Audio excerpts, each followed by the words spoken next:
नमस्कार, आदाब, सत श्री अकाल, जय हिंद दोस्तों। कैसे हैं आप लोग?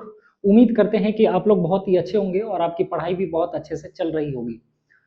मेरे भाई, आज जो हम स्टार्ट करने वाले हैं, वो स्टार्ट करने वाले हैं हम लोग आईसीएसई बोर्ड का हाई कोर्ट और सब ऑर्डिनेट कोर्ट। इस पे हम एक स्ट्रैटेजी वीडियो मतलब ज़रूर बना देंगे, लेकिन इस बार याद रखिएगा जो अभी 2027 में जो स्टूडेंट मतलब आईसीएसई बोर्ड के हैं, जो स्टूडेंट मैट्रिक का बोर्ड का एग्जाम देंगे, तो इस बार याद रखिएगा कि सुप्रीम कोर्ट से क्वेश्चन नहीं आने का संभावना है। इस बार हाई कोर्ट और सब ऑर्डिनेट कोर्ट से आने का संभावना है।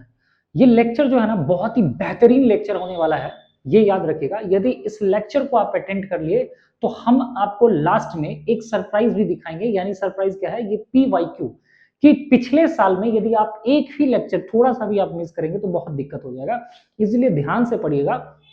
और हम लास्ट में आपको पीवाईक्यू भी है, तो ध्यान से आप पढ़िएगा, हम आपको एक पीवाईक्यू भी बताएंगे आपको, ठीक है?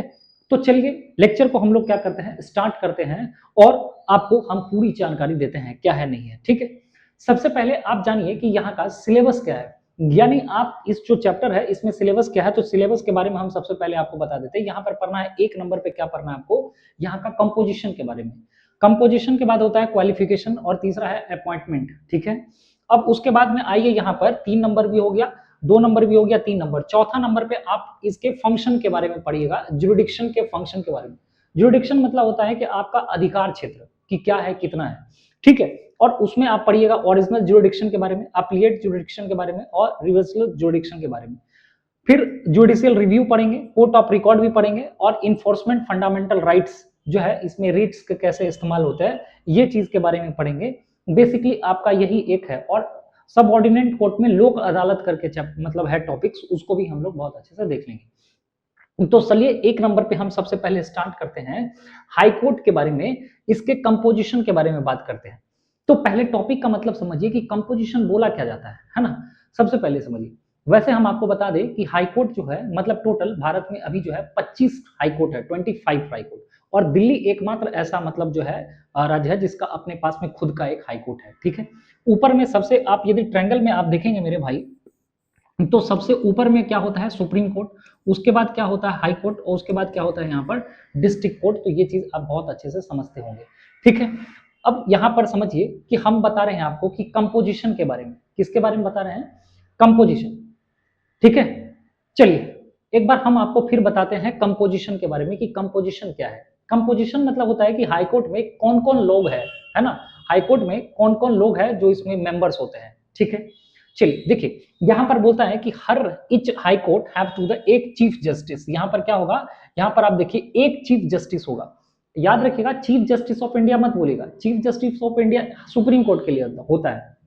यहां पर बोलेगा कि चीफ जस्टिस मतलब आप समझिए कि ऐसे क्लास में एक मॉनिटर होता है, समझ में आ रहा है, ठीक है? या एक मान के चलिए कि क्या है, एक प्रिंसिपल होता है। हर स्कूल में एक प्रिंसिपल होता है और प्रिंसिपल के अंदर में जो होते हैं टीचर्स होते हैं। तो हर हाई कोर्ट के पास में क्या होगा, एक चीफ जस्टिस होगा। क्या होगा? एक चीफ जस्टिस, ठीक है?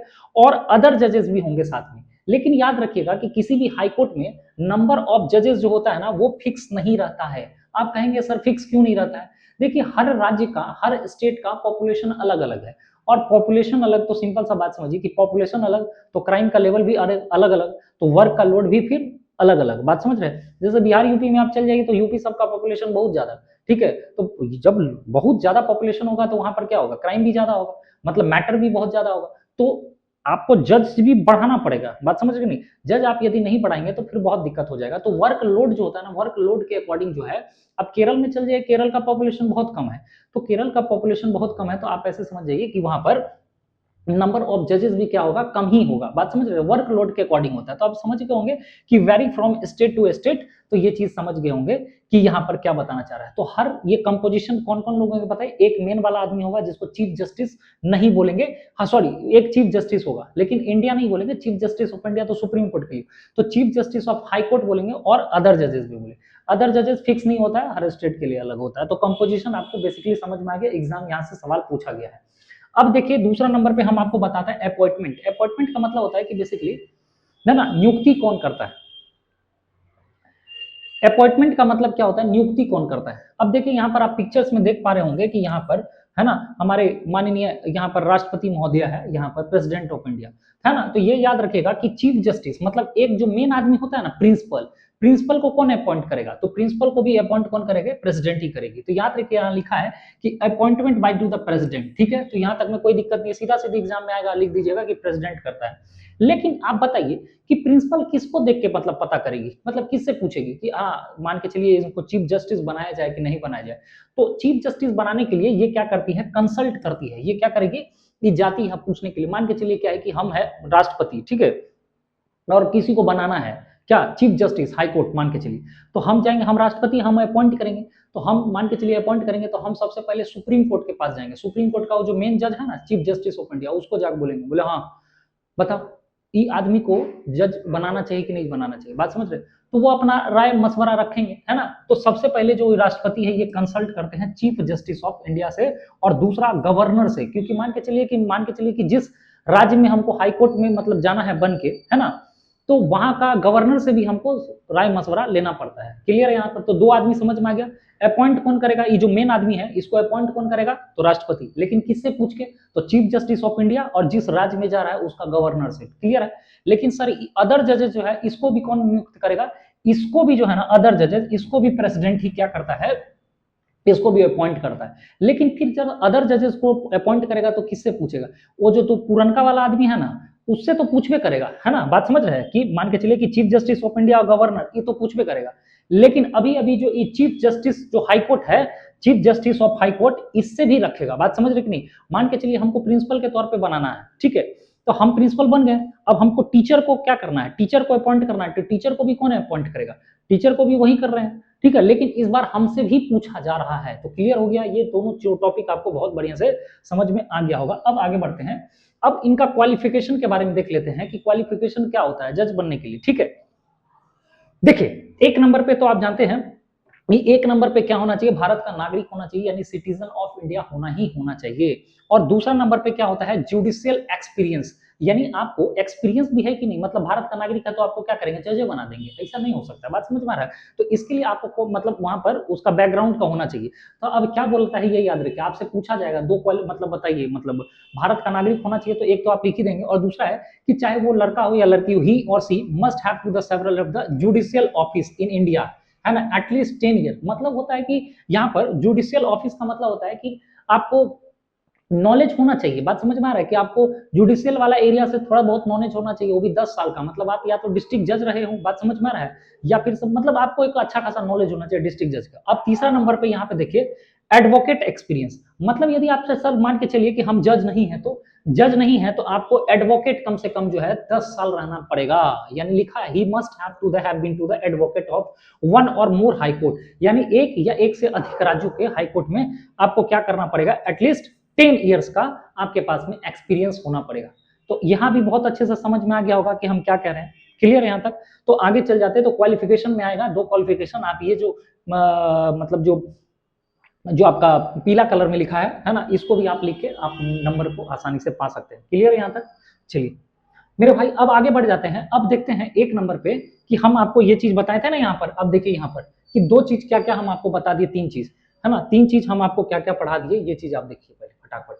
यानी हम आपको यहाँ पर ये तीन चीज पूरा अच्छे से बता दिए यहाँ पर कि कंपोजिशन क्या है, क्वालिफिकेशन क्या है, और अपॉइंटमेंट कौन करता है। कंपोजिशन बता दिए कौन कौन काम करता है, क्वालिफिकेशन भी बता दिए, अपॉइंटमेंट भी बता दिए। अब हम आपको बताते हैं जुरिडिक्शन एंड द फंक्शन, मतलब उसके न्यायिक क्षेत्र क्या चीज है। और एक नंबर पे है ओरिजिनल जुरिडिक्शन, ठीक है। तो अब एक नंबर पे जो ओरिजिनल जुरिडिक्शन का मतलब क्या होता है, ध्यान से समझिएगा। ओरिजिनल जुरिडिक्शन है ना, हिंदी में भी बता देंगे आपको। सबसे पहले तो यहाँ पर देखिए हाई कोर्ट का मतलब अधिकार क्षेत्र जो है, जिसमें यहाँ पर ओरिजिनल जुरिडिक्शन में क्या बोला गया है। सबसे पहले इसका मीनिंग समझिए। ओरिजिनल जुरिडिक्शन में क्या होता है कि आप जैसे मान के चलिए कि आप मान के चलिए मारपीट हो जाएगा, मान के चलिए केकरो जो मुंह कान तोड़ दिए, तो क्या कीजिएगा, हाईकोर्ट पे डायरेक्ट पहुंच जाएगा कि हाँ देखिए मार दिए, डायरेक्ट हाईकोर्ट। नहीं भाई ऐसा नहीं है, सब इसका प्रोसेस है, पहले डिस्ट्रिक्ट कोर्ट, फिर हाईकोर्ट, उसके बाद सुप्रीम कोर्ट। लेकिन कुछ मैटर ऐसा होता है, ध्यान से समझिए कि ओरिजिनल जुरिडिक्शन का मतलब क्या होता है। इसका मतलब होता है कि directly in the first instant without going to the lower court. मतलब ओरिजिनल जुरिडिक्शन में होता है कि कोई भी ऐसा मैटर है ना, इंपॉर्टेंट मैटर, कि वो यदि होगा ना तो आपको डिस्ट्रिक्ट कोर्ट में जाने का जरूरत नहीं पड़ेगा। देखिए यहाँ लिखा है ना, without going to the lower court, मतलब आपको जाना नहीं है, डायरेक्ट हाईए कोर्ट में चल जाएंगे। समझ में आ रहा है कि डायरेक्ट हाई कोर्ट में। तो ऐसा यही इस टॉपिक में पढ़ना है कि स्पेशल कुछ केसेस होते हैं जिसमें डायरेक्ट हाई कोर्ट में भी आप जा सकते हैं।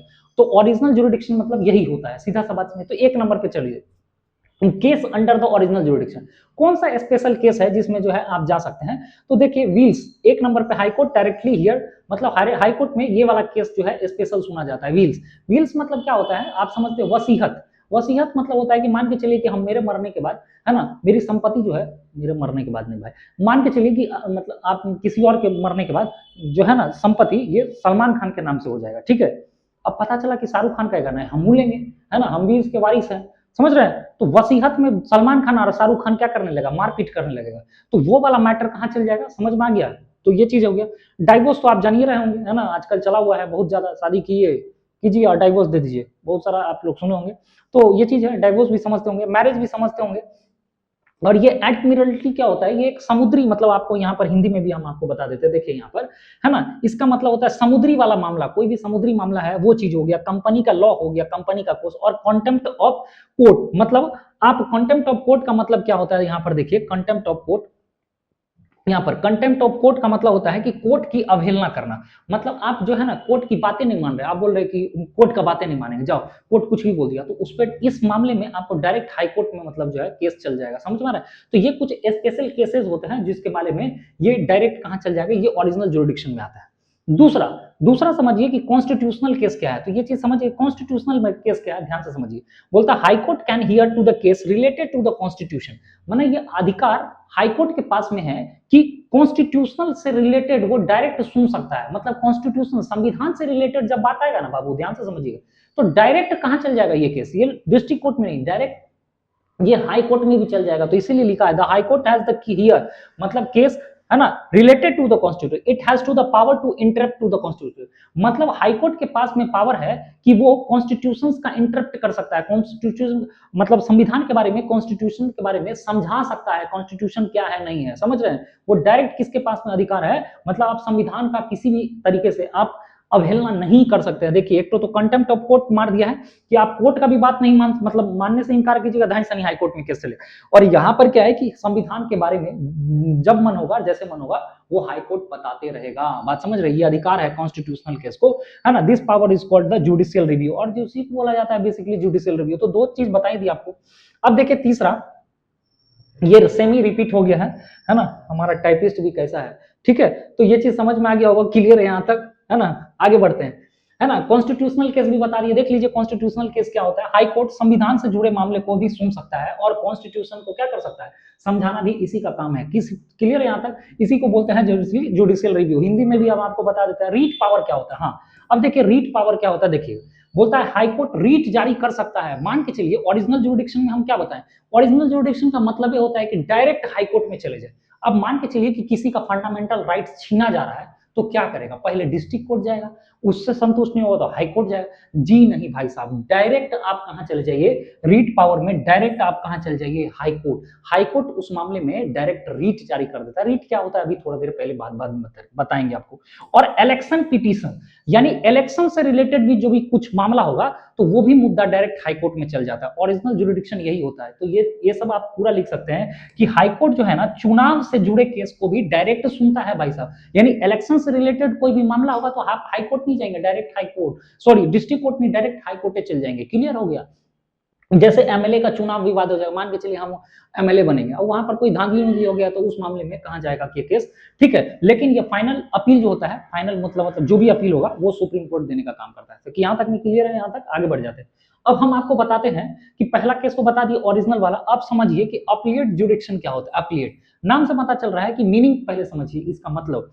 अपीलेट जुरिडिक्शन मतलब होता है कि high court hears appeal against the decision of lower court. यानी लोअर कोर्ट जो है ना, लोअर कोर्ट वो कोई मान के चलिए आदेश दे दिया, उसके आदेश पे क्या होता है, अपील किया जाता है। हिंदी में भी देख लीजिए अपील, कि हाई कोर्ट ज्यादातर केस में अपील वाला केस सुनता है। समझ में आ रहा है, हाई कोर्ट क्या करता है ज्यादातर में, यहाँ पर देखिए अपील सुनता है। कौन ज्यादातर केस में अपील वाला सुनता है। यानी क्या है, देखिए पहले तो ये समझिए कि केस जो होता है ना बाबू, केस दो तरह का होता है। क्या होता है बाबू, केस यहाँ पर दो तरह का होता है। एक केस होता है बाबू ये सिविल केस और एक होता है क्रिमिनल केस। एक क्या होगा बाबू, एक होता है सिविल केस और एक होता है क्रिमिनल केस। सिविल केस का क्या मतलब होता है? सिविल केस मतलब होता है कि जो कि सिविल केस मतलब होता है कि जो मान चलिए मारपीट वाला केस नहीं है ना, मारपीट वाला केस नहीं है। सिविल कोर्ट में सिविल केस होता है कि नॉर्मल एकदम मान के चलिए जमीन विवाद हो गया है ना, जमीन से रिलेटेड डाइवोर्स वाला मामला हो गया है ना, जिसमें एकदम मुंह कान थुथुर सब ने फूला उला दिया, समझ में आ रहा है, तो मुंह कान तोड़ उतार देगा तो इसमें किस में चला जाएगा, एक क्रिमिनल केस में चल जाएगा, ठीक है। और नॉर्मल जो जमीन जायदाद ये सब के लिए होता है तो वो सब मामला कहाँ चल जाता है, सिविल केस। और कोर्ट भी दो तरह का होता है, समझ में आ रहा है, तो ये चीज भी बता देंगे हम आपको, तो ये चीज याद समझिए, एक होता है सेशन कोर्ट और एक होता है, आपको कौन सा कमेंट बॉक्स में जरूर बताइएगा। तो सिविल केस में क्या होता है, सिविल केस में appeal against the decision of the district जज। मान के चलिए कि आपको सिविल कोई मामला है, सिविल केसेस का मामला है और डिस्ट्रिक्ट जज कोई फैसला दिया आपको नहीं मंजूर है, तो उस कंडीशन में आप अपील करके कहां जा सकते हैं, हाई कोर्ट में जा सकते हैं। अब क्रिमिनल केसेस समझिए क्या होता है। क्रिमिनल केसेस हम आपको पहले ही बता दिए कि इसमें क्या होता है कि appeals against the judgment of to the session court, तो ठीक है, तो एक होता है सेशन कोर्ट, बता ही दिया हम आपको। तो सेशन वाला जज जो होता है ना, सेशन जज कहां बैठता है बाबू, क्रिमिनल वाला जो मामला होता है इसमें ये देखा जाता है, इसको सेशन जज बोलते हैं और सेशन कोर्ट भी बोलते हैं, ये याद रखिएगा। अब बोलता है कि इस कंडीशन में क्या होता है, मतलब कब हम अपील करेंगे, अपीलेट जुडिक्शन कब करेंगे, तो इसका भी टर्म एंड कंडीशन है अपील करने का। अब ध्यान से समझिएगा, तो ये सिविल केसेस समझ में आ गया कि ज्यादातर मामला में अपील वाला सुनता है। अब कब अपील कर सकते हैं ये भी ध्यान से समझिए। बोलता है कि जब when punishment is more than the 7 years। मान के चलिए कि क्रिमिनल केसेस में, ध्यान से समझिएगा कि क्रिमिनल केसेस में जब ये जो सेशन वाला जज है ना, जजमेंट दे दिया 7 साल से ज्यादा आपको पनिशमेंट दे दिया, तो आप कहेंगे नहीं सरकार 7 साल तो नहीं होना चाहिए था, महाराज 7 साल काहे दे दिया, हम आपका फैसला से मतलब संतुष्ट नहीं है। तब अब अपील कहां करेंगे, हाई कोर्ट में, समझ में आ गया। अब ध्यान से समझिए, अब बोलता है दूसरा है कि appeal against the decision of magistrate मतलब सेशन जज। ये तो सेशन जज हो गया। When punishment in more than the 4 years। आप मान के चलिए कि मजिस्ट्रेट जो है कभी आपको मतलब जो भी आपको सजा दिया वो 4 साल से ज्यादा नहीं होना चाहिए, लेकिन आपको 4 साल से ज्यादा दे दिया, तो उस कंडीशन में भी आप क्या करेंगे, अपील करेंगे। कि अपील मतलब हम आपके मतलब फैसले से मतलब नाखुश है, हमको लगता है कि हमको इतना सजा नहीं होना चाहिए, इसलिए हम हाई कोर्ट में जाएंगे, ठीक है। और अदर अपील भी समझ में आ गया, case related to the land revenue, है ना, कि आपको जमीन से, लैंड रिवेन्यू, टैक्स वैक्स से रिलेटेड है, डिसीजन टू, तो ये सब लेबर ट्रिब्यूनल्स होता है ना, लेबर ट्रिब्यूनल्स होता है, ये सब चीज मामले में आप कहां चल जाएंगे, डायरेक्ट, ये सब डायरेक्ट मामले में आप कहां चल जाएंगे, तो हाई कोर्ट में चल जाएंगे। वही चीज यहां पर लिखा है, देख लीजिए कि क्रिमिनल केस में भी आप क्या कर सकते हैं, क्रिमिनल केस में भी क्या कर सकते हैं, आप अपील कर सकते हैं, है ना। और सेशन जज के फैसले के खिलाफ जब सजा 7 साल से ज्यादा हो जाता है, समझ में आ रहा है, ये आपको 7 साल से। और मजिस्ट्रेट, है ना, मजिस्ट्रेट जब जो है ना आपको सजा 4 साल से ज्यादा देता है, तो इस दो कंडीशंस में भी आप क्या कर सकते हैं, अपील कर सकते हैं। और अदर अपील में समझ में आ गया, जमीन का कोई टैक्स वैक्स वाला मामला है तो आप अपील करके हाईकोर्ट में जा सकते हैं। तो ये टॉपिक पे बस इतना ही था, इससे ज्यादा और कुछ नहीं है। चलिए आगे बढ़ जाते हैं। अब ध्यान से समझिए कि रिवर्सरी जुरिडिक्शन क्या होता है, मीनिंग समझिए पहले, इसका मतलब क्या है। सिविल सिंथेसिस मतलब है कि high court can call for to the record of any cases decide by to the subordinate court.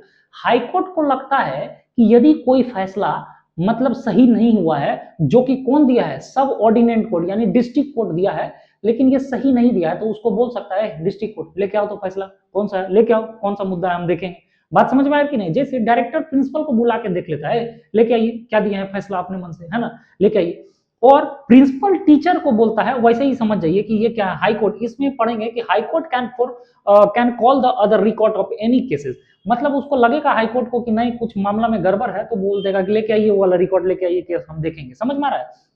ये कब यूज किया जाता है, ध्यान से समझिए, हाई कोर्ट कब यूज करता है, आप सिंपल सा समझिए ना कि प्रिंसिपल या फिर डायरेक्टर प्रिंसिपल को कब डांटेगा, डायरेक्टर को जब लगेगा कि प्रिंसिपल कुछ गलत किया या कोई डिसीजन सही से नहीं दिया तभी होगा। आप देखिए यहाँ पर बोलता है if the high court finds, माने हाई कोर्ट जब फाइंड कर लेता है, क्या फाइंड कर लेता है, that the lower court use a power not given to it, है ना, समझ रहे कि अब हाई कोर्ट को लगता है कि जब ये इसका पावर ही नहीं था, लेकिन ये डिसीजन कैसे दे दिया भाई, है ना, तब बोलता है कि वो रिकॉर्ड लेके आइए, है ना। और उसके बाद बोलता है कि made of to the serious legal error. मान के चलिए कि कोई मुद्दा है जिसमें सीरियस मैटर था, बात समझ रहे हैं, और उसमें जो है डिस्ट्रिक्ट कोर्ट गड़बड़े कर दिया, है ना, एरर कर दिया, एरर, समझ रहे हैं, तो सीरियस मैटर में वो क्या कर दिया, गड़बड़ कर देगा, तो इस मैटर में हाई कोर्ट क्या बोलेगा, उसको बुला के लेगी। और acted to the unfair in regular manner, या फिर आपने अच्छे तरीके से उसको न्याय नहीं दिया है, तो उस कंडीशन में में भी आपको बुला सकता है। तो क्लियर हो गया। अब पावर ऑफ हाई कोर्ट का क्या है, हाई कोर्ट के पास पावर क्या है बताइए सर इसमें। तो बोलता हाई कोर्ट जो है में pass any order in consist to the appropriate, इसमें हाई कोर्ट अपना डिसीजन दे सकता है कि नहीं ये बात सही नहीं है, ये होना चाहिए। बात समझ में आ रहा है, ये चीज वो हो गया। अब पावर ऑफ हाई कोर्ट में बता दिए कि अपना एक तरह से कोई भी एनी ऑर्डर दे सकता है in case of to the injustice. मान के चलिए कि किसी केस में अन्याय हुआ है ना, डिस्ट्रिक्ट कोर्ट तो फैसला सुना है पर वो सही नहीं सुना है ना, तो फिर क्या होगा, if there is miscarriage of to the justice, भैया मिस कैरेज मतलब होता है गड़बड़ हुआ, गलती से भी हुआ, तो उस कंडीशन में क्या होगा, उसको नेचुरल जस्टिस नहीं मिला है, तो उस कंडीशन में high court can set aside cancel.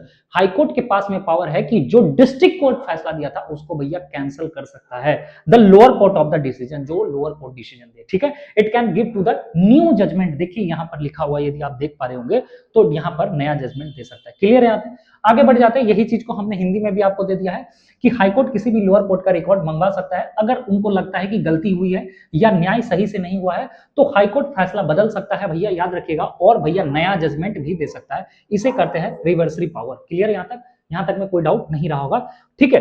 चलिए आगे बढ़ जाते हैं। अब यहां पर हम एक पढ़ते हैं कोर्ट ऑफ रिकॉर्ड। भैया ये क्या है कोर्ट ऑफ रिकॉर्ड, है ना, ध्यान से समझिएगा। तो बेसिकली तीन था, वो तीन हम बता दिया आपको। अच्छा, तीन मीनिंग देख लीजिए। सबसे पहले कोर्ट ऑफ रिकॉर्ड का, the high court is called to the court of record. भैया हाई कोर्ट को क्या बोला जाता है, कोर्ट ऑफ रिकॉर्ड बोला जाता है। क्यों बोला जाता है, क्योंकि भैया इसके पास में स्पेशल पावर है ना। अब ध्यान से समझिए, रिकॉर्ड ऑफ जजमेंट्स मतलब कोई भी जो फैसला देते हैं उसको रिकॉर्ड किया जाता है। ध्यान से समझिए, ऑल जजमेंट्स एंड ऑर्डर, जितना भी आपने कोई भी मतलब जजमेंट दिया है या फिर ऑर्डर दिया है, are recorded and to the preserve, भैया उसको रिकॉर्ड किया जाता है। बात समझिए, मान के चलिए कोई राम नाम का एक बच्चा है और हम टीचर है, राम एक दिन कॉपी नहीं लेके आया, है ना, तो उसको हम बोले कि देखो आज तुमको छोड़ दे रहे हैं, अगला बार कॉपी नहीं लेके आया तो तुमको मारेंगे, ठीक है, या फिर हम पनिशमेंट देंगे। अब अगला दिन कोई रानी नाम की लड़की थी, वो भी आई, वो बोली कि सर होमवर्क हम भी कॉपी नहीं लाए, तो फिर हम बोलेंगे तुम काहे नहीं लाए, तुमको हम पनिशमेंट देंगे। तो रानी बोलेगी याद है ना सर, एक तो श्याम नाम का भी जो लड़का था, है ना, वो भी तो कॉपी नहीं लेके आया था, तो आप उसको सजा नहीं दिए। तो बोले तो अगली बार तो सर एक तो चांस हमको भी देना पड़ेगा। हम बोले काहे, अरे सर वो जो उसको मेरे साथ तो इनजस्टिस हो जाएगा, आप दिए थे ना। तो उसी को मतलब होता है कि एक फैसला जो भी दे दिया उसको कोर्ट ऑफ मतलब उसको सजा के रखते हैं, मतलब अच्छा से रखते हैं, उसके आधार पे हम लोग दूसरा फैसला भी ले सकते हैं, आसानी होता है। क्लियर है आपको। तो जितने भी फैसला हम लोग देते हैं, all judgments and order are recorded and to the preserve, तो जो रिकॉर्डेड रहता है और प्रिजर्व रखा जाता है, मतलब सुरक्षित रखा जाता है। कारण बता ही दिए क्योंकि मतलब फैसला लेने में जो है हम लोग को आसानी होता है, कोई डिसीजन लेने। This records can be the use to the, है ना, precedent and to the other court. अच्छा, ये फैसला रखने से इसे होता क्या है कि मान लीजिए अदर जजेस मतलब अदर जो हाई कोर्ट मतलब होता है ना, अदर कोर्ट्स, है ना, तो उसको थोड़ा सहूलियत होता है कि नहीं इस मामले में हाई कोर्ट ने ये फैसला दिया था, तो इसी तरह का केस है तो इसमें हम लोग ये फैसला दे सकते हैं। The law laid down by to the high court is to the binding to the other. लेकिन याद रखिएगा ये जो फैसला है ना, यहाँ पे क्या लिखा है ना, कि अदर कोर्ट। अदर कोर्ट का मतलब ये नहीं है कि हाई कोर्ट मतलब दिल्ली का हाई कोर्ट फैसला दे दिया या हरियाणा हाई कोर्ट फैसला दे दिया तो झारखंड हाई कोर्ट भी उसी का फैसला देगा, नहीं, नीचे वाला जो है ना वो उसका बात मानेगा, सब ऑर्डिनेंट कोर्ट। तो ये चीज याद रखिएगा, लिखा गया है। ये बाइंडिंग किसके लिए होगा, बाइंडिंग मतलब होता है बाध्य होना, है ना, कि आपको मानना ही पड़ेगा, बात समझ रहे हैं। तो ये बाध्य होगा all subordinate courts and to the tribunals of the state, लेकिन ना कि अदर हाई कोर्ट, ना कि सुप्रीम हाई कोर्ट। समझ में आ रहा है। अब मान के चलिए कि कोई प्रिंसिपल फैसला ले लिया, समझ रहे हैं, तो प्रिंसिपल फैसला लिया तो क्या इसके लिए बात होगा कि नहीं अब डायरेक्टर को बात मानने पड़ेगा, ऐसा नहीं है। डायरेक्टर कौन, सुप्रीम कोर्ट, समझ रहे हैं ना। तो ये चीज बता दी। अब मान के चलिए कि आपके स्कूल का प्रिंसिपल कोई डिसीजन ले लिया, तो दूसरा स्कूल का भी प्रिंसिपल बाध्य मतलब बात मानने के लिए बाध्य होगा, नहीं होगा। आपके टीचर्स बाध्य होंगे, समझ रहे हैं। तो टीचर्स कौन हो गया, तो सब ऑर्डिनेट कोर्ट। तो ये लॉ जो मतलब ये लॉ इसमें क्या कहता है कि कोर्ट ऑफ रिकॉर्ड, कि कोर्ट ऑफ रिकॉर्ड इसलिए रखा जाता है कि कोई फैसला, है ना, उसी एरिया में मतलब उसी राज्य में जो सब ऑर्डिनेट कोर्ट है उसको मतलब थोड़ा फैसला लेने में दिक्कत नहीं होता है। लेकिन ऐसा नहीं कि जो फैसला हम बोल दिए तो अदर हाई कोर्ट वाला भी बोलेगा ऐसा वाला, ठीक है। तो यहां तक में कोई दिक्कत नहीं है। इट देखिए यहाँ पर बहुत हैशटैग लगा दे रहे हैं हम, यहाँ पर देख लीजिए, यहाँ पर लिखा भी है हैशटैग लगा के, it is not binding on the other high court. भैया अदर हाई कोर्ट नहीं बात मानेगा, यानी दूसरा स्कूल का प्रिंसिपल नहीं बात मानेगी जैसा आप ले ले रहे हैं। क्लियर यहाँ तक। अब यहाँ देखिए, ठीक है, ये चीज भी बता दिए, हाँ यही चीज है, it is not binding of the, कैसे टाइपिस्ट करता है जी, बट दो को एक के चीज को कर देता है, ठीक है। तो ये चीज समझ में आ गया होगा, इसी को बोलता है हाई कोर्ट, है ना, keeps the record up to the decision. तो ये चीज समझ में आ गया, वन लाइनर आइडिया में समझ में आ गया होगा कि हाई कोर्ट क्या करता है, रिकॉर्ड को प्रिजर्व करके रखता है ताकि पनिशमेंट और जो है उसको आराम से दिया जा सके। क्लियर हो गया मेरे भाई? तो बहुत अच्छा से समझ में आ गया होगा। चलिए, है ना। अब कोर्ट ऑफ रिकॉर्ड का मतलब ये बता दिए कि क्या है, उच्च न्यायालय जो है यानी हाई कोर्ट, है ना, ये अभिलेख न्यायालय कहा जाता है क्योंकि इसके पास में एक विशेष पावर होता है, शक्तियां होती है। निर्णय क्या होते हैं बता दिए, सभी निर्णय और आदेश रिकॉर्ड करके सुरक्षित रखे जाते हैं। क्यों रखे जाते हैं? ताकि इन रिकॉर्ड्स को अन्य अदालत में उदाहरण के तौर पे, है ना, प्रयोग किया जा सकते कि देखिए ऐसा हुआ था। बात समझ रहे हैं? लेकिन याद रखिएगा कि अदालत और जो भी अधिकरण होता है वो बाध्यकारी होता है, मतलब निचली अदालत यानी डिस्ट्रिक्ट कोर्ट, है ना, यह अन्य हाईकोर्ट पर बाध्यकारी नहीं होता है। ये याद रखिएगा, अन्य हाईकोर्ट यानी अदर जो है हाईकोर्ट्स के लिए बाध्यकारी नहीं होता है। और कंटेम्प्ट ऑफ कोर्ट मतलब यदि कोई व्यक्ति उच्च न्यायालय का अपमान करता है यानी हाईकोर्ट का अपमान करता है तो न्यायालय उसे सजा भी दे सकता है, यह शक्ति कोई भी नहीं छीन सकता, इवन सुप्रीम कोर्ट या पार्लियामेंट भी नहीं छीन सकता। क्लियर है? पार्लियामेंट जो है चाह के भी नहीं छीन सकता, वरना पार्लियामेंट में जितना भी सब बैठा हुआ है मिनिस्टर सब आए दिन जो है बातें नहीं मानता हाईकोर्ट से, लेकिन समझते हैं ना कोर्ट से आगे कोई नहीं होता है। ये तो क्लियर ही होगा आपको। चलिए आगे बढ़ जाते हैं। अब हम लोग तो समझते हैं पावर एंड जुडिशियल रिव्यू, है ना, पावर इनके पास में जुडिशियल रिव्यू क्या है, ठीक है, हाईकोर्ट के बाद। देखिए सबसे पहले तो बोला जाता है कि हाईकोर्ट को गार्जियन, है ना, गार्जियन ऑफ कॉन्स्टिट्यूशन मतलब क्या है, देखिए ध्यान से, द हाईकोर्ट प्रोटेक्ट करता है एंड इंटरप्ट करता है constitution, it just like to the supreme court of India. ये तो पता ही है कि हाईकोर्ट रक्षा करता है, इसीलिए बोला जाता है गार्जियन ऑफ किसका, गार्जियन ऑफ किसका, कॉन्स्टिट्यूशन। मतलब कॉन्स्टिट्यूशन बच्चा है उसका गार्जियन कौन है, हाईकोर्ट। नहीं तो आए दिन मानते हैं आप, मतलब नहीं मानते हैं संविधान को, कुछ भी नहीं मानते हैं, जाओ, समझ रहे। लेकिन आप बोल दीजिए ऐसा नहीं मानते और मार दीजिए, किसी का मर्डर कर दीजिए, उस संविधान में लिखा है कि मर्डर करने के बाद ऐसा होगा वैसा होगा, तो उसी अकॉर्डिंग होगा आपका सजा। बात समझ रहे हैं? तो इतना पावर किसको मिला है? ये मिला है हाईकोर्ट को। हाईकोर्ट को इसलिए बोला जाता है गार्जियन ऑफ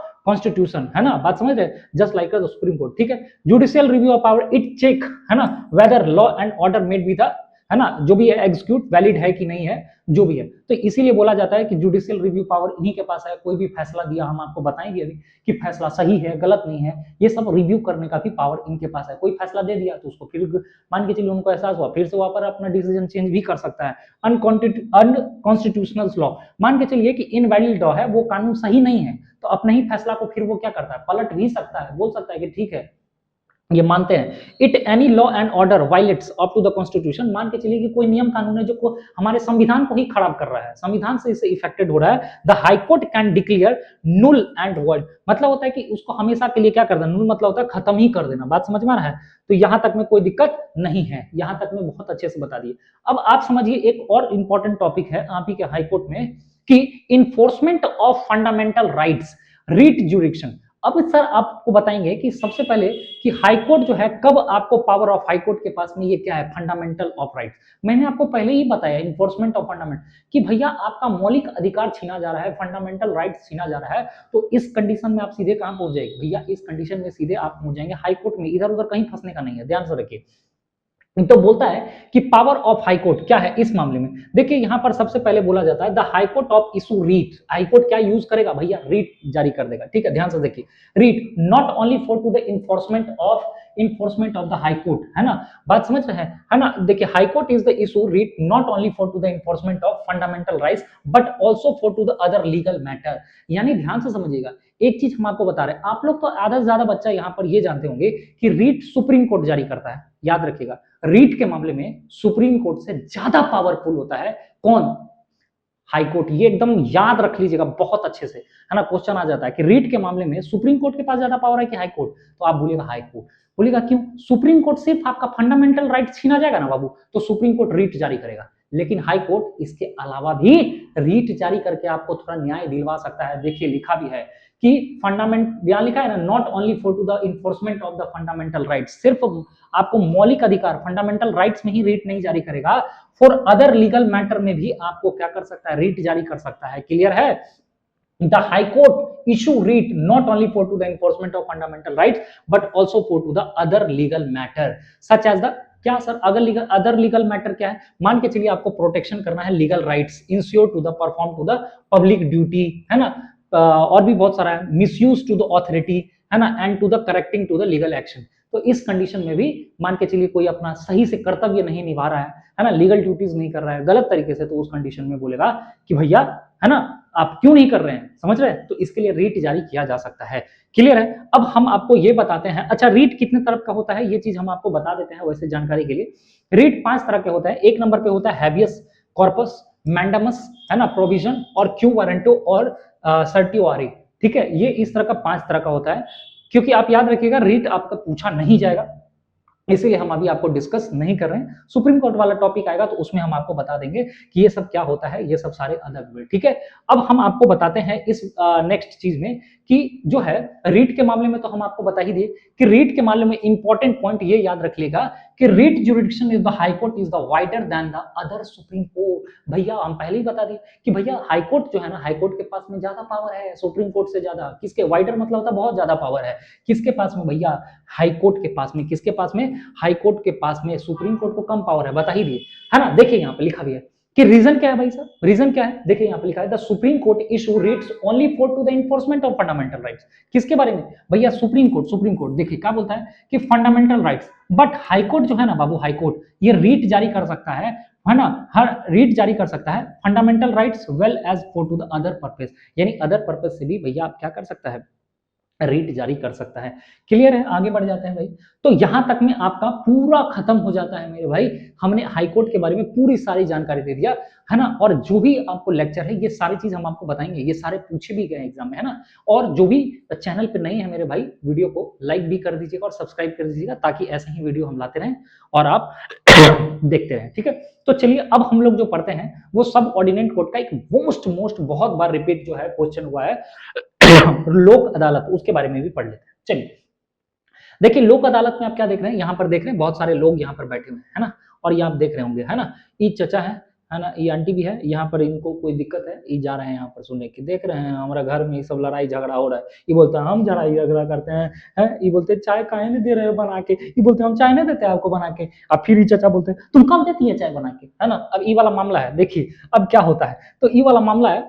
अब देखिए तो सबसे पहले तो समझिए लोक अदालत क्या होता है, बहुत ही इजी से समझाएंगे, आराम से समझाएंगे। देखिए मीनिंग पहले समझिए, आता है सवाल कि मीनिंग बताइए, व्हाट डू मीन बाय लोक अदालत। आप क्या बोलेंगे? हूबहू यही वाला छाप दीजिएगा। ठीक है, देखिए बोलता है कि लोक अदालत का मतलब होता है पीपल्स कोर्ट। लोक अदालत नाम से ही पता चला, लोक मतलब लोगों का एक अदालत है, तो पीपल्स कोर्ट। ठीक है, इसमें बोलता है कि डिस्ट्रीब्यूट जब हो जाता है ना, डिस्प्यूट हो जाता है, इसको सेटल किया जाता है। मान के चलिए कोई विवाद हुआ तो उसको सेटल किया जाता है थ्रू द म्यूचुअल एग्रीमेंट्स, है ना। मतलब हमरा चाय काहे नहीं दिए बना के, ई चाचा देखिए बोल रही है ना। यहाँ पर ई चाचा क्या बोल रहे हैं कि हमको चाय काहे नहीं दी बना के, है ना। देखिए यहाँ पर बोला जा रहा है ना। अब ई भी बोल रहा है कि हम तो दिए थे बना के। तो अब ये क्या है, मतलब म्यूचुअल राइट से, हाँ ठीक आप भी चाय दीजिएगा हम भी चाय पियेंगे, है ना।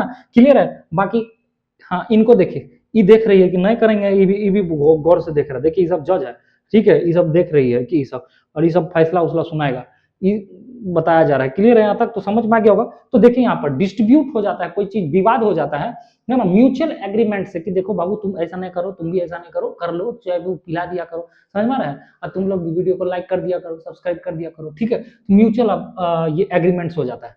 अब यहाँ पर दो चीज समझ में आ गया कि ये क्या है। उसके बाद होता है no strict court produce to the followed. ठीक है, और इसमें जो होता है कोई मतलब ऐसा नहीं है कि आपको जो है इसमें आपको कहीं दूर जाना पड़े, मतलब दूसरे कोर्ट में जाना पड़े। बोथ पार्टी जो भी है, मतलब बोथ पार्टी समझ रहे हैं, एक पीड़ित आत्मा, एक तो पीड़ित जो किया है, दोनों समझ रहे हैं। एक तो पीड़ित आत्मा मतलब जिसपे हो रहा है, जिसको चाहिए नहीं दे रहा, जो चाय नहीं दे रही है, मतलब समझ रहे हैं, मुजरिम जो है। Both party solve the case peacefully, शांति से बोलता है। अब कोर्ट में जाएगा तो समझ रहे हैं दिक्कत है, बोलता है तुम भी बैठो तुम भी बैठो, देखो काहे कर रहा है ऐसा, नहीं करो, तो पीसफुली किया जाता है। तो लोक अदालत मतलब समझ में आ गया होगा। अच्छा अब आपसे पूछेगा कि भैया इंपॉर्टेंट बताइए इसका वर्किंग रोल क्या है। ठीक है, तो कॉन्स्टिट्यूट बोलता है कि कंडक्ट बाय टू द जज। अब ये कंडक्ट कौन करता है? तो ऑफकोर्स हम और आप नहीं कर सकते हो, तो मुखिया लेवल तो आप जान ही रहे, लेकिन ये लोक अदालत है ना। इसका मतलब होता है ये कंडक्ट कौन करेगा? जज करेगा। लॉयर्स भी रहेगा और सोशल वर्कर भी कुछ होते हैं, सामाजिक कार्यकर्ता। इसमें फोकस किया जाता है कंप्रोमाइज करने के लिए, ना कि भैया एकदम मारे पीट करने के लिए। कंप्रोमाइज कैसे भी करके हो जाए, नॉट पनिशमेंट, पनिशमेंट के उद्देश्य से नहीं किया जाता ये वाला। Help into the reducing burden of the regular courts organize by to the legal service authority awarded rate. चलिए ये वाला तो छोड़ ही दीजिए, लेकिन अब हम आपको इस स्लाइड में ये बता देते हैं तो लोक अदालत क्या होता है आप बहुत अच्छे से बता देंगे कि लोक अदालत क्या है, कौन कंडक्ट करता है ना। इसमें बेसिकली जो है कंप्रोमाइज किया जाता है, ना कि इसमें पनिशमेंट दिया जाता है। लोक अदालत रहता है और स्ट्रिक्ट कोई एक्शन नहीं लिया जाता है, ताकि म्यूचुअल एग्रीमेंट से मतलब सॉल्व हो जाए। लेकिन आप बोलेंगे सर एडवांटेज क्या है, एडवांटेज लोक अदालत के होने से फायदा क्या है। अब देखिए हम आपको फायदा गिनाते हैं। एक तो समझिए कि एक बोलेंगे कि तुरंत ज्यादा यहाँ पर क्या होता है, कंप्रोमाइज हो जाता है तुरंत। तो promote to the mutual understanding ये लिख सकते हैं, और रिड्यूस एंगर एंड कॉन्फ्लिक्ट, मतलब जो एंगर होता है, गुस्सापन रहता है ना, और जो कॉन्फ्लिक्ट होता है उसको कम किया जाता है। कौन है ना, ये लोक अदालत। एक चीज तो समझ ही गए एक नंबर पे, ये आप लिख सकते हैं कि कंप्रोमाइज करवा देता है लोक अदालत, है ना। नहीं तो आप जाएंगे दूर दराज, मतलब दूर में जाएंगे, हाईकोर्ट सुप्रीम कोर्ट ये सब जाएंगे तो बहुत ज्यादा है सब दिक्कत है। और स्पीड जस्टिस मिलता है हाईकोर्ट पे, बोलता है ना तारीख पे तारीख, तारीख पे तारीख, भैया यहाँ तारीख उरीख नहीं, स्पीड जस्टिस मिलेगा, है ना, स्पीड जस्टिस। मतलब case are to the settle quickly. देखिए एडवांटेज है सब लिखिएगा कि केस क्या होता है, क्विकली सेव हो जाता है, मतलब जो है सॉल्व हो जाता है। तो इससे आपका समय क्या होगा, बचत होगा। देखिए फायदा है कि नहीं। अच्छा आप मान के चलिए हाईकोर्ट जाइएगा तो जज लोग तो टानते रहता है भाई।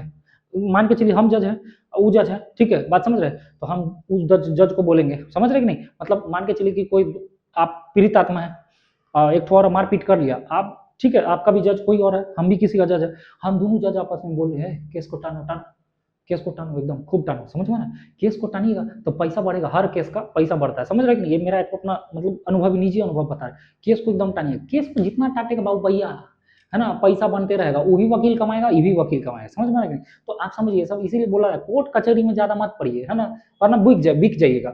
तो लो कॉस्ट रहता है। अब लोक अदालत में है आप, अभी तो आप गए नहीं है, तो लोक अदालत में क्या होता है, एक तो आपको फ्री का जस्टिस मिल जाएगा, है ना, वेरी लेस और नो कॉस्ट, मतलब बहुत कम खर्चा में या फिर ना के बराबर आपको कॉस्ट लगेगा।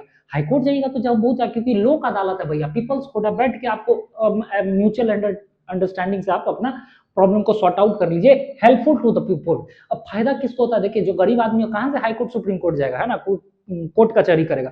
तो हेल्पफुल होता है पुअर पीपल्स के लिए भाई साहब, तो ये आप एडवांटेज में लिख सकते हैं। अब देखिए स्पीड जस्टिस बता दिए, है ना, गधा है जो है जहाँ बार बार एक चीज को जो है रिपीट कर देता है, थोड़ा देख के रिपीट किया करो बाबू टाइपिंग, ठीक है।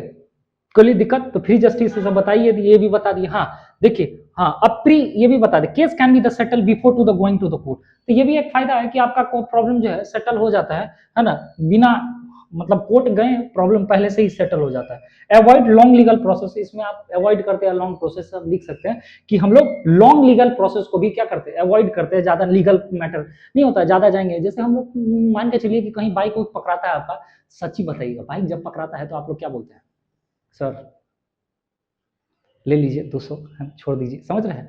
तो बोलता है नहीं नहीं लिखा है चालान कटेगा, नियम कहता है कि आप डबल हेलमेट नहीं पहने हैं। तो आप फिर क्या कहिए, अच्छा सर छोड़िए ना, सेटल कर लेते हैं, समझ रहे हैं। काहे काहे आप ऐसा बोलते हैं पता है क्यों, क्योंकि आप अवॉइड करते हैं लॉन्ग लीगल प्रोसेस से, है ना, कि नहीं भैया लीगल प्रोसेस में जाएंगे तो बहुते पड़ेंगे, तो भैया 200 लीजिए, आपको छोड़िए, समझ में आ रहा है, क्लियर है।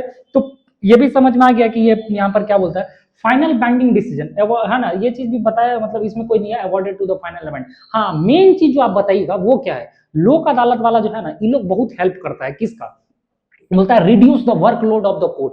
भैया हाई कोर्ट में और सुप्रीम कोर्ट में वैसे ही केस पेंडिंग है, बहुत सारा केस, आपका भी केस जाएगा हाई कोर्ट में तो पड़े रहेगा, एक तो ऐसे करके पूरा एकदम, समझ रहे हैं, पूरा फाइल अंदर में पड़े रहेगा, धूल धूल जमा रहेगा, डेटे नहीं मिलेगा, क्या है इतना वर्कलोड, एकदम प्रेशर हाई कोर्ट वाला जज सबको। तो ये लोग बोलता है कि टेंशन मत लीजिए सर, है ना, टेंशन मत लीजिए, हम प्रॉब्लम को यहीं पर सॉर्ट आउट कर देते हैं, आप लोग का वर्कलोड कम होगा। बात समझ में आ रहा है कि नहीं, वर्कलोड कम करना। तो बोलता है कि ये डिक्रीज करता है बर्डन, बर्डन यहाँ पे लिखा है ना, burden of the sub ordinate court, help into the faster, मतलब जिससे क्या हो पाए केस को बहुत जल्दी फास्ट करके। तो इतना सारा एडवांटेज हम आपको बताएं, आप में से कोई भी जो है बच्चा इस चीज को लिख दीजिएगा, तो आप एक एग्जाम के पॉइंट ऑफ व्यू कि Lok Adalat provide to the quickly low cost and to the peaceful justice, आप ये सब भी लिख देंगे तो आपको नंबर मिल जाएगा।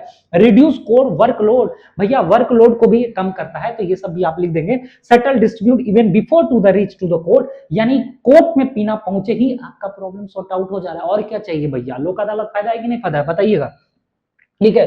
अब हम आपको जो मेन चीज है मेरे भाई, अब जो हम आपको बता रहे हैं कि भैया जो इतना हम पढ़ाएं, अब क्या सर पढ़ाने से फायदा है क्या, ये पढ़ने से फायदा है मेरे भाई, इस बार आपके पेपर में छप जाएगा, जितना हम पढ़ाएं इससे ज्यादा कुछ नहीं आएगा। अब हम आपको प्रूफ दिखाते हैं कि जो हम पढ़ाएं वो आया ही कि नहीं सवाल।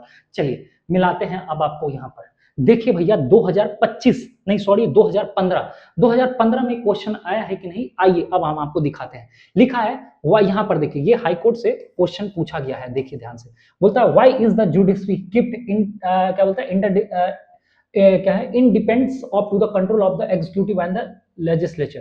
ठीक है, ये तो आप बता ही दीजिएगा क्यों इंडिपेंडेंट होता है ना। अब यहाँ पर देखो लिखा गया है कोर्ट ऑफ रिकॉर्ड, बोलता है कि why do we when we refer to the supreme court and the high court to the court of record. भैया क्यों बोला जाता है कोर्ट ऑफ रिकॉर्ड, अभी बताया कि कोर्ट ऑफ रिकॉर्ड रखने से क्या होता है, ताकि other high court district court जो है फैसला ले सकते हैं, सब आप देख लीजिएगा। लिखा है name the writs that of the high court of the इवर्ड, मतलब यहाँ पर पूछा गया है रीट का खाली बता दीजिए नेम, रीट नाम कौन सा है जो हाई कोर्ट यूज करता है ना। और बोला है what is mean by the advisory जुडिक्शन, है ना, ये भी हम आपको बता दें एडवाइजरी क्या है, सलाहकारी।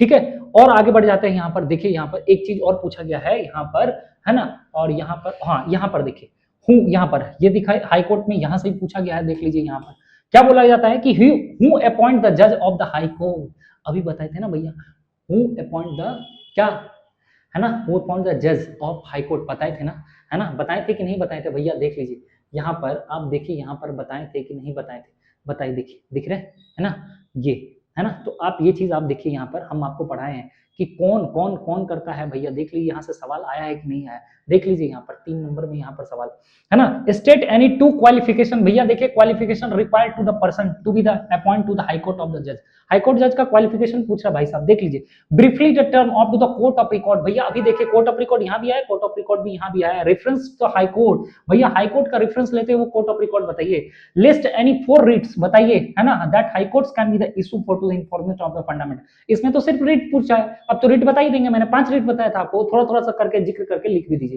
आइए नेक्स्ट पढ़ते हैं, देख लेते हैं भैया यहाँ से भी क्या है 2017 में पूछा गया है, आप अपने अकॉर्डिंग देख लीजिएगा शायद, है ना। यहाँ पे देख लीजिए, यहाँ पर क्या बोला है, हाई कोर्ट का रेफरेंस लेते हुए देख लीजिए, यहाँ पर highest court of the appeal of the with reference of the high court, देख लीजिए लिखा है कि इंडिया बोलता है कि इंडिया का आंसर दीजिए, बोलता है what is mean by the term of the original jurisdiction, भैया ओरिजिनल ज्यूरिडिक्शन बताया था ना, पहला ही केस जो चल जाता है कहाँ पर, पहला ही केस जो हाई कोर्ट में चल जाता है ना। मेंशन एनी 2 केस, भैया दो बहुत सारा केस बताए थे, आप देख लीजिए जाके, है ना, जो वसीहत होता है, तलाक वाला मामला होता है, बताए थे ना, फंडामेंटल राइट छीन जाता है तो भी आप चल जाते हैं, है ना। तो मेंशन एनी 2 एडवांटेज, भैया देख लीजिए लोक अदालत, अभी अभी लोक अदालत का एडवांटेज बताइए, आराम से भैया उड़ा दीजिएगा क्वेश्चन।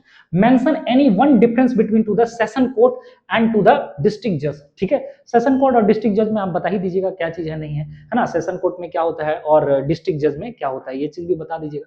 2017 में एक चीज और पूछा गया है, देख लीजिए, with the reference of to the यहाँ पर हाई कोर्ट, देख लीजिए लिखा है कि with the reference of the power and the function of the high court, तब बताइए इट एप्लीएट जुडिक्शन, भैया एप्लीएट जुडिक्शन भी हम आपको पढ़ा दी। हाई कोर्ट को क्यों बोला जाता है कोर्ट ऑफ रिकॉर्ड, देख लीजिए 3 नंबर का क्वेश्चन है, कितनी बार पूछा गया है हाई कोर्ट के बारे में, आराम से आप लिख सकते हैं। और जुडिशियल रिव्यू के बारे में भी देखिए पूछा गया है ना, मतलब अपने ही फैसले को हम देख सके, सब चीज कर सके, बात समझ में है, और हम दिखाते रह जाइए मेरे भाई, जो भी नया है बट भैया वीडियो को लाइक कर दीजिए, ऐसा आपको वीडियो कहीं नहीं मिलेगा, आग लगा देगा यूट्यूब पे। देख लीजिए भाई 2019 में एक बार और क्या पूछा गया भैया, ये बोला है कि यहाँ पर India has to the single, हाँ ठीक है, हु अपॉइंट टू द, हाँ देखिए यहाँ पर देखिए, फिर देखिए 2019 में भी पूछा गया है, हु अपॉइंट द जज ऑफ द हाई कोर्ट, भैया स्टेट 2 क्वालिफिकेशन रिक्वायर्ड, ये तो बता ही दिए, है ना, कोर्ट ऑफ रिकॉर्ड, फिर देखिए with to the reference of to the high court, है ना, ये चीज देख लीजिए, हाई कोर्ट के इशू में issue the enforcement fundamental on the right, list any 4 writs, हालांकि ये शायद बता दिया है 19 में आया हुआ है। 23 में देखिए, फिर से 23 में, 23 वाले देखिए, आप बताइएगा कि ये बात सही है कि नहीं, देख लीजिए यहाँ पर क्या बोलता है कि हु अपॉइंट द जज ऑफ द हाई कोर्ट, देखिए फिर से 23 में भैया यही चीज रिपीट हो रहा है, कुछ नया नहीं मिल रहा है आपको देखने के लिए कि कौन अपॉइंट्स कर रहा है। Mention any 2 qualification required a person, भैया देख लीजिए qualification, mention any 3 case that under the original jurisdiction high court, भैया ओरिजिनल जुरिडिक्शन में कौन कौन सा 3 ऐसे केसेस है जो डायरेक्ट चले जाते हैं, है ना, बता दीजिए भैया। देखिए व्हाट आर लोक अदालत, फिर से पूछा गया लोक अदालत, है ना, और 3 एडवांटेज बताइए, एडवांटेज लेकिन देखिएगा 4 नंबर का है, यहाँ पर 2-2 नंबर का पूछा गया, समझ रहे, आप आराम से लिख के थोड़ा थोड़ा सा यदि हल्का सा डिस्क्राइब भी कर देंगे ना, तो आपको नंबर एकदम दबा के यहाँ से मिल जाएगा, ठीक है। बताइए यहाँ पर मजा आ रहा है कि नहीं भैया। 25 देख लीजिए, 25 है ना, अभी इस 26 जो है, अभी जो वीडियो बन रहा है, आज है तारीख कितना, लगभग 21 तारीख है, 21 तारीख मैंने 21 2026 का चल रहा है, 21 जनवरी फरवरी मार्च शायद चल रहा, मार्च है ना, तो देख लीजिए किस मार्च को बना रहे हैं। तो इस बार जो है 26 में सुप्रीम कोर्ट से है, अगला बार आपका पूछा जाएगा हाई कोर्ट से। 25 में सवाल आया हुआ है, देख लीजिए फिर से कि what is mean by to the term of the original jurisdiction of the high court, mention 2 case. देखिए ये तो क्वेश्चन भैया बार बार रिपीट हो रहा है, ओरिजिनल जुरिडिक्शन वाला 4 केसेस 3 केसेस बताइए कौन कौन है। और देखिए 3 केसेस पूछा है ना, original jurisdiction of the mention any 2 case, भैया देखिए 3 नंबर का पूछा गया है। मेंशन एनी 2 एडवांटेज, भैया किसका, लोक अदालत का, देख लीजिए। Mention any 1 difference between the session court and to the high court district जज। ठीक है, कहां से कोई क्वेश्चन नहीं है, एक ही बार आप इस चीज को रेडी कर लीजिएगा बहुत अच्छे से। एक क्वेश्चन छूट रहा है, सेशन कोर्ट और कोर्ट ऑफ डिस्ट्रिक्ट जज में क्या है, आराम से लिख सकते हैं सभी, कोई दिक्कत नहीं है। और यहीं पर देख लीजिए, explain the following reference with the high court, मतलब हाई कोर्ट का रेफरेंस लेते हुए बताइए भाई साहब। ठीक है, रिवर्सरी जुरिडिक्शन है ना, और कोर्ट ऑफ रिकॉर्ड। देखिए कोई नया क्वेश्चन आपको मिला अभी तक में, बस इतना ही पढ़ना था जो हम आपको बता दिए, आराम से आप लिख लेंगे तो बहुत अच्छे से मेरे भाई क्या हो जाएगा, ये आपको बहुत अच्छे से ये टॉपिक कवर हो गया होगा। भाई लाइक और सब्सक्राइब जरूर कीजिएगा, बताइएगा ये वीडियो आपको कैसा लगा, हेल्पफुल है या नहीं। बाकी आज के लिए इतना ही रखते हैं, मिलते हैं हम लोग नेक्स्ट वीडियो, तब तक के लिए जय हिंद, वंदे मातरम।